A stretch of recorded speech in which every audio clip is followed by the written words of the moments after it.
Welcome to week 3 reading vlog of All the Worlds a Page. They are going by so fast. So this is the 3rd week and I'm currently on my lunch break during work, but I just wanted to give you a bit of an update because yesterday I started reading Artemis, Fowl, the graphic novel by Eoin Colfer. This is the 2019 version. They've kind of redone the graphic novels. And this is the first volume and I started it last night, and you will have seen me start it with a few comments in the previous vlog. I'm up to chapter 4, which puts me about a third of the way in, I would like to say, or a quarter of the way in, and it's fine. I love the Artemis Fowl series a lot, and when it comes to my favourite series, I do struggle with graphic novel adaptations or film adaptations sometimes when things are not like I picture them to be. I don't even know why I'm saying that because I don't actually picture anything while I'm reading, but I just get a bit nitpicky, and I don't particularly love the artwork in this graphic novel. The art style ages up everyone. Everybody looks older than they are, and Artemis Fowl is supposed to be a child, so I'm not loving that. I am liking how Holly is actually coffee coloured skin tone. Often she gets whitewashed, so that is nice to see. I don't like that Butler is not bold, but I'm reading this for a book recommended to me by someone, which is recommended to me by Cara. It's also gifted to me by Cara, and she's one of the co-hosts for the readathon, so I thought it was the perfect time to read this. I've actually read another one of her gifts and recommendations for this readathon, so we're really Cara focused. But otherwise, I'm going to finish my work day, and after my work day I'm going to go and meet Lucy from Crescent Pages and Cerys from Library of Cara. She's not YouTubing anymore, but those are like 2 people that I know on BookTube or know from BookTube, and it will be lovely to meet them in person for the first time.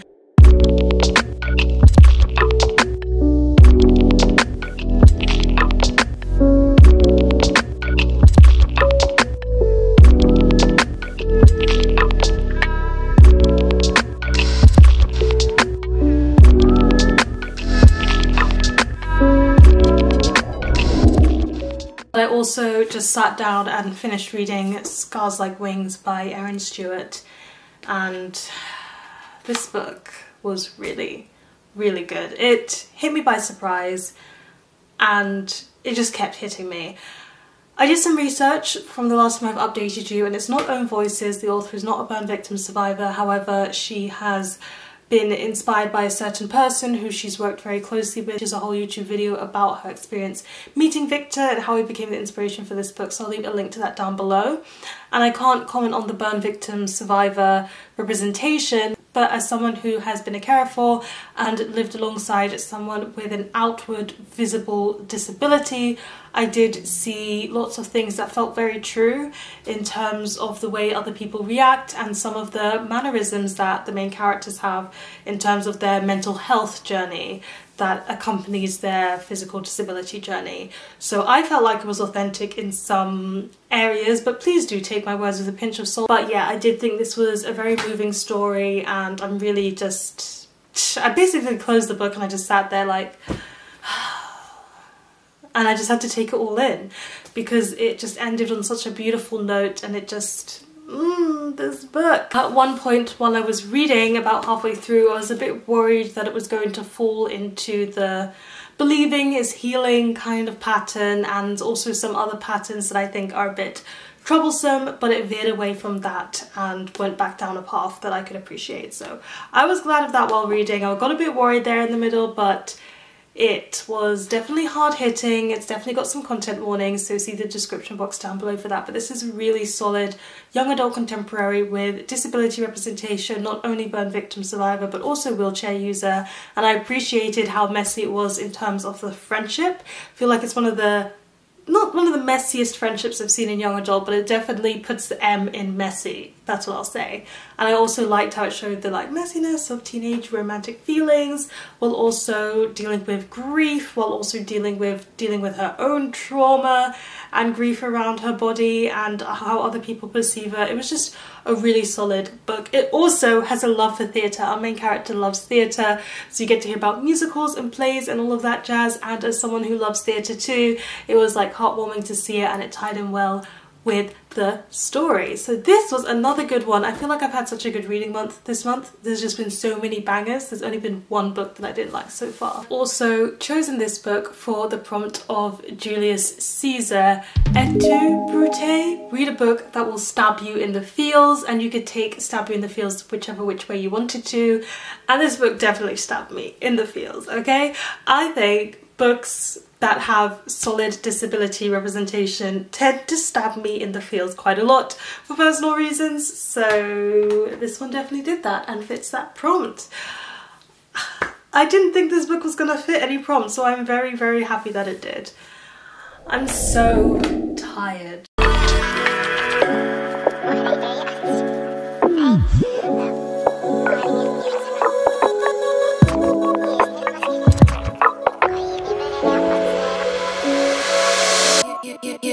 Just wanna hold it, don't wanna swim it over. It feels like you got it, you want your roller. So it's been a bit since I've updated you.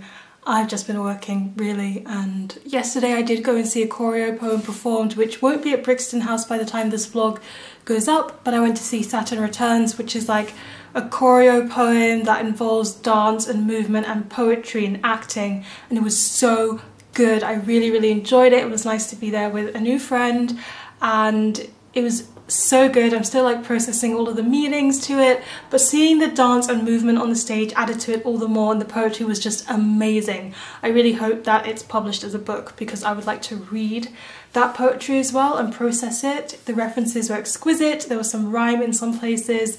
It was just so interesting. It was a lot to do about like racism and ancestry and history, but also relationships between black men and black women, and a bit about children in the future and the capitalist way in which we continue to do the same things again and again and again, and how capitalism is dominating our minds and not giving us freedom that we need. So that was just an amazing choreo poem. And between working, I've also been doing some reading, so let's do a bit of an update. For the prompt of Coriolanus, he's always trying to listen and appease to the people around him. Read a book recommended to you by someone else. I finished reading Artemis Fowl graphic novel, and the last time I updated you, I'd read about a quarter of it and I was not feeling this graphic novel, but it won me over in the end, okay? It won me over, and I really enjoyed it. So I stand by what I said in the first point. I don't really like the artwork in this one. It's not that I dislike the artwork, I just think the artwork is okay. It's standard. It's not my favourite, it's not my least favourite, it's just fine. But I did like how they drew Mulch. I thought he was drawn well. I liked his artwork, and I liked that Holly Short was a person of colour. I've already explained that. But everybody else was just a bit like, and I was a bit miffed that Butler wasn't bold, but that's fine.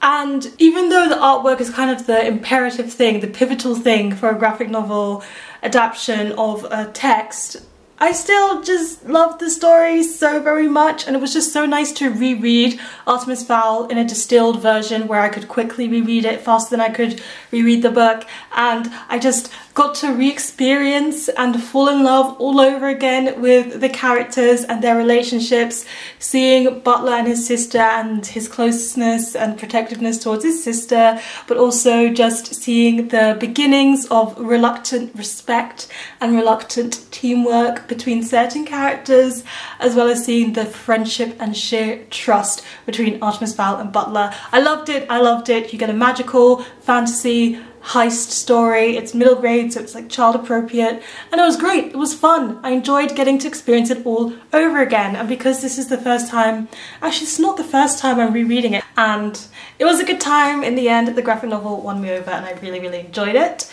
I also, for the read-along, read up to 3/4 of the way through the book of Form and Emptiness, and it's just so good. This book really talks about everything, and it's quite ironic that one of the things that it talks about is materialism, and I have probably what some people would call too many books and a bit of a book buying addiction. I admit that very well, very much acknowledge and realise this. Or a book acquiring addiction, I should say. reading a book about materialism really makes me want to unhaul all of my books. I've been watching a lot of unhauls, so I've been like putting aside some books to unhaul, and it's funny because a book I hauled in is making me want to unhaul books, so it feels a bit ironic. But yes, this book talks about much more than the materialism. I think it's dealing with the grief and the mental health side of things incredibly well, and I just love how well it's shown characters and the views and perspective on characters and how you can misunderstand each other. She's doing that all so well. It is just touching on so many subjects, and I really love this book. And I think it's heading to very high 4-star, possibly 5-star territory. I hope I can finish it by the end of the month, because this is a big book, okay? It's a big book. Last but not least, this is not even for the readathon. I don't think it fits into any of the leftover prompts, but as I'm doing a reading vlog, I might as well tell you what I'm reading. I started Amy and Roger's epic Detour by Morgan Matson because I am in the mood to consume all of the young adult contemporary at the moment. And this is the last Morgan Matson book that I own that I haven't read, so I feel a bit bittersweet about it. And it's her debut novel, and you can just tell that it's her debut novel. But the thing I'm finding very interested in with reading this book is that now I've read enough Morgan Matson, I can clearly tell the things that appear in her books a lot. We've got grief, we've got Stanwich, we've got theatre. They kind of all come up in her books like repeatedly, which is fine. And this one feels a bit more basic than her other ones, I guess because it's a debut, but it's about Amy and Roger who need to get a car from one state to another. I think it's California to Connecticut, and the mum has mapped out this route for them, but they take an epic detour. So it's basically a road trip book. I do not enjoy road trip books much, which is ironic because I wrote a road trip novel in verse, but that aside, it's fine. I'm just having a nice time. It's good. It's just, I like Morgan Matson, okay? She doesn't have to be great. I just will be there. And as well as that, I just went to the secondhand bookshop and I donated lots of books, but I also got some. So some damage has happened, but you'll see these appearing in a vlog at some point. I'm proud that I limited it to 4. I'm proud that I stuck to my book budget. Even though I was hoping to pick up nothing, I picked up some things. Funny, we were just talking about materialism. But now it's also time for the calendar. We are gonna drink some tea, because today I'm having my reading sprints for the readathon, so it'll be past by now, but I'm gonna do some reading sprints and that's my evening. I'm gonna just read today and do whatever I want and chill. I've been editing a video that's way too long, but I'm still editing it and that'll be probably up at some point, but yeah. Whatever, for the time being, we are just thinking about tea. So I need to find tea number 7. Oh no, tea number 7 doesn't sound good, oh dear. Some of the ones that didn't sound good to me turned out to be good though. So 7 is 3 fennel, soothing, sweet and wild fennel seeds with fennel leaf. And it also says leaves and seeds of a powerful plant, gentle but essential to help food go down. I feel like this is one of the teas where it's more about the functionality of the tea and what it can do for you rather than the fact that you want to sit down and have a good cup of tea. But it says help your food go down, and I haven't had lunch yet, so I'm gonna make myself some lunch and I'm gonna eat it, nothing exciting, and then I'll drink this tea and catch up on my chapters of Count Monte Cristo, which we're nearing the end of. Exciting stuff, and help it go down. My freedom, don't ask me about my wisdom. You want it, you need it, but why?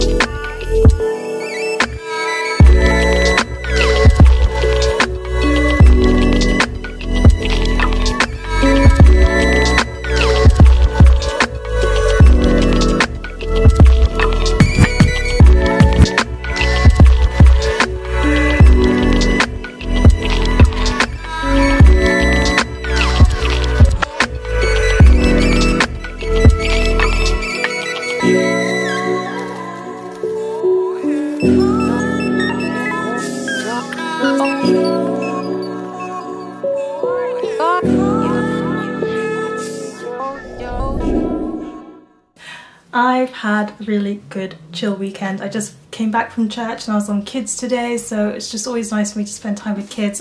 One of the things I miss the most from working in a school and just being a student is that I got to spend so much time au pairing and with kids in my life, and now I don't have that. So it was really nice to do, but I also had the reading sprints and that was very fun. It was so nice to be joined with Cara and Lizzie and Hannah and reading and talking about Shakespeare. It happened to be Shakespeare's birthday on the live show day, so it was kind of perfect. And while I was on the live show, I read until I only had 10 pages of How Beautiful We Were left, and then I just finished it after the live show, so that was really good. I'm kind of glad to be finished with this one. I do have to say that all the way through reading it, I was absolutely loving it, and then we got to the last quarter of the book and I just feel like it was taking too long. It slowed down a lot, and I think the pacing is just a bit too slow. Just a bit too slow for the story that it is, and also a bit too long for the story that it is. I feel like some of it could be cut out because it started to feel a bit repetitive. So yeah, I do think it's not the end that is disappointing. I just think if I'm zooming back and looking at the larger reading experience, this was a bit too slow paced, this was a bit too long. But that said, it has such an important message about climate change and the ways in which it affects people. And I think it really showed some of the good signs about protest and some of the bad things about protest, and seeing Thula's character development in particular was interesting to see how much of her life she had to sacrifice for protest. No one should have to sacrifice their life so much just to get their rights, but also the knock-off effect that that had on all of her family members and her friends and the people that she fell in love with. It was very interesting, and I think it's a really important book, and I think it's one that I would recommend people to read and give a go, especially if you've got a bit more patience than me when it comes to slow stories, because it's just such an important narrative for climate change and environmentalism, and right now that more people should read it so they can think about those kind of things. And this one was for the prompt of Othello. This play has manipulation, villains and friendship, and a black main character. Read a book by a black author, and while I've read other books by black authors this month, I'm counting this one for that prompt. I also had a live stream with Abby, and well, it wasn't a live stream with Abby, I just was reading at the same time as Abby in an empty studio, so it was just us two on a video call reading together, because we read the last 3 chapters of The Count of Monte Cristo by Alexandre Dumas. So we finished the book. This big chunky book is finished, it's complete. There's just so much satisfaction in finishing a big book, and I feel like personally I've been killing it lately with big books. I can't believe I used to be afraid of them, but after reading War and Peace and Anna Karenina last year, and then this year, and some other fantasy books, I feel like, you know, I've gotten 400-page books plus are approachable. They're fine, you just have to take your sweet time with it. And I think not worrying about how much I'm reading really helps with the fact that it makes me want to pick up bigger books, and I don't feel like I need to read a certain amount of books every month, and I'm not breezing through books. I'm just taking it at my own pace. This took me 4 months to read. Why can't we read a book for 4 months? And I think sometimes the booktube community can fall under some of that feeling that you have to be reading loads, but also it's important to balance it. I read this and I read loads of young adult contemporary in between, so that I'm not feeling like I'm weighed down by one book.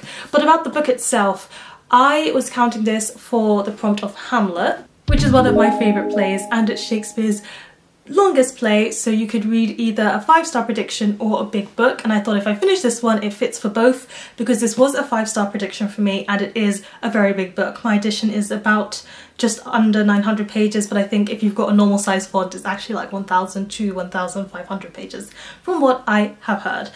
And it wasn't quite a full 5-star for me, it fell into 4-star territory, but I do have a bone to pick with this classic, okay? I think it's really important when you're talking about a classic that you think is great and wonderful, that if it does have things like racism in it, please bring that into the conversation too. And I know that people think that if you hear that a classic has racism in it, it diminishes the value of the classic. Not necessarily. You can still say this is the greatest revenge story ever and mention in the same review that it mentions that it has racism in it. I don't think that's going to turn people off of reading it. Racism is not one of my major content warnings, but I do like to know beforehand when I go into a classic if it's going to have racism in it. And I feel like I've heard so many people talk about this book and how wonderful it is, and there's only one person who mentioned that there is a adoring slave narrative and racism in this book. Only one person out of the loads of people who have talked about this book on BookTube and recommended it to me, and I think that's just not enough. I think if you are talking about this book and hyping it up, you should be mentioning the racism. So Cara from Wild Book Garden, we already knew you were a good egg, but you are a good egg for preparing me for reading this book. And I know about Dumas' history and his backstory. That does not change the fact that there is clearly an adoring slave narrative in this book. And it did impact my enjoyment of the book, because even though I knew it was coming, it still made me upset. It still made me angry sometimes. That said, that all to the side, it is a very good revenge story, and it is an experience. I always say this with big books that are classics, it's an experience, and it very much is.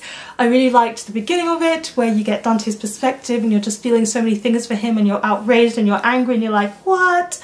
And then the narrative very much shifts, so you're outside of his perspective and you can see there's this big plan all coming into place, and you're wondering what's going on, and you're trying to figure things out while keeping an eye on which character is which, because there's quite a lot of them. And then you get to the end where everything's coming together, and sure, you can predict some things, but also it's just so much fun to see it all come together in the end. Had a lot of discussions on good versus bad, but also on like forgiveness and revenge and what's taking it too far and what isn't taking it far enough, and the justice system failing people. All very interesting, all very well discussed in this. I don't think I had a character that I was particularly drawn to. In the beginning it was definitely Dante, but the further we got into his story, the less I felt for him due to character development, but maybe you will love him all the way through. That is the case. I do think this is one where the plot is more prevalent than the characters in the end, or the themes as well are more prevalent than the characters, so it lost a little bit of me there by me not feeling as connected as I wanted to in the second and third parts of the book. And the ending was really satisfying. It was really nice to see it come together, although there were some things where I was like, I don't think I agree, but those are like minor things which would be for spoilery discussions rather than for a vlog. So I'm so happy that I finished this brick. Thank you so much to Abby from Abbey of Pelennor for buddy reading and talking to me for 4 months straight, and putting up with my little buddy reader crisis that I had in the middle where I could not bring myself to read my buddy read books. It's been a joy. And with that, there's only one more book to finish for the readathon. Oh, I forgot to mention, Dumas is such a fanboy for Shakespeare, and you can see it in some of his references, but also in the way that certain characters' storylines are portrayed and done. Very, very Shakespearean. And yes, the Book of Form and Emptiness will be my last read for the readathon. I've got like, I don't know how many pages I've got left. I think I've got over 100 pages left. Let's check. 389. Ooh, I'm far. This book is big, yeah. I've got just under 200 pages left to go. I thought I was near the end. I hope I can finish this. So probably in next week's reading vlog, you'll see me finishing the Book of Form and Emptiness, and I'm choosing this one for the Romeo and Juliet prompt of reading a hyped book, because Romeo and Juliet is arguably Shakespeare's most popular play. I would call this a hyped book because it's on the Women's Prize long list, which means I'm seeing people reading it left, right and centre, and I'm hearing about it all the time. Women's Prize is quite a big thing in the UK, but also other people like pay attention to Women's Prize too. So yes, this is going to be my last read for the readathon. So I've gotten all comfortable in bed for a nap, and I realised I ended the video without telling you my thoughts on the tea that I had the other day, which is actually a crime, so I'm going to do so now. And I have to say, I was quite impressed by the 3-fennel tea. I was so ready to just be like, this is a mediocre tea, but it was not the case. It was actually quite nice, and it did a very good job of like letting the food go down, so it did exactly what it said on the tin. And I was incredibly satisfied. It's got an edge of a licorice flavour to it. Is that just fennel? I don't really eat that much fennel, so maybe that's just what fennel is like. But yeah, it was pretty decent tea. It felt very calming and soothing. Not a tea that I would drink to get the most out of the flavour, but a tea that I would drink for comfort purposes. But please do let me know in the comment section down below what is one big book that you read that you are proud of yourself for reading. Give this video a thumbs up if you enjoyed it, hit that subscribe button if you want to see more. Don't forget to hit that notification bell to be updated every time I have a new video. And you know what they say, onwards and upwards. Excelsior!